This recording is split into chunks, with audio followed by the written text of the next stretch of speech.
You got the thing you'd been wanting, the scroll, the snack, the show you'd been saving all week, and it landed like nothing. You're not upset, exactly. You're just flat. Somewhere along the way, the color drained out of ordinary things, and you can't remember when it happened. People keep handing you words for it: laziness, burnout, a phase. But underneath that grayness is a specific machine. And once you can see how it runs, you can start switching the color back on. Here's the part nobody puts on the thumbnail. The problem isn't that you feel too little. It's that you've been feeding one system far too much of exactly the wrong thing. And the chemical everyone loves to blame, dopamine, was never the pleasure chemical to begin with.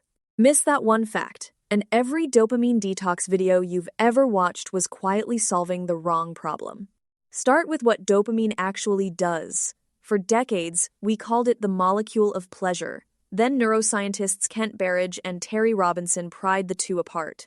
The pleasure, the liking, runs on a different system entirely.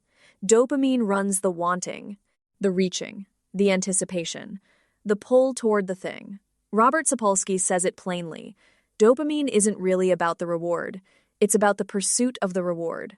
Which is why you can want something desperately and feel almost nothing the moment it's finally yours. Sound familiar? So, why does the wanting itself go quiet? In the 1990s, Wolfram Schultz recorded single dopamine neurons firing in real time. And they didn't fire for reward. They fired for surprise. An unexpected treat? Big spike.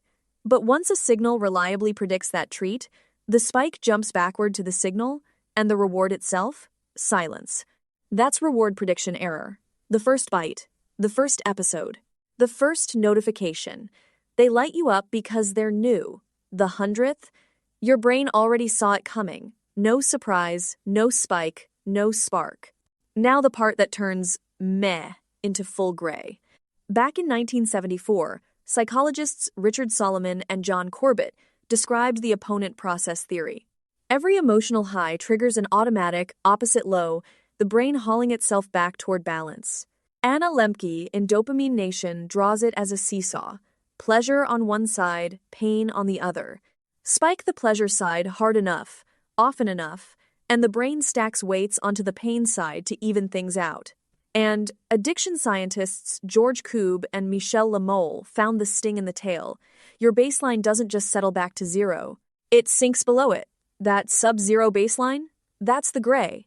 The reason ordinary life now feels like a comedown is that, chemically, it kind of is one. And here's why modern life makes it so easy to overshoot. Psychologist Deirdre Barrett borrowed a phrase from biology: supernormal stimuli. Artificial triggers, louder, brighter, sweeter than anything we were built to meet. Bottomless feeds. Engineered food. A slot machine in every pocket.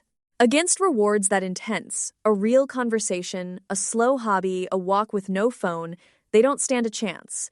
Not because they got worse, because your bar for worth it got quietly moved. So, do you need a dopamine detox? Careful here. You can't drain dopamine like a bath, or reset it over a long weekend. The pop version oversells that, badly, but the balance is real, and it does recover. Pull the supernormal inputs back. Let boredom into the room without reaching for your phone. Sit in the dip, the restlessness, the itch, and let it pass through you. Give the pain side time to set its weights back down. It's slow.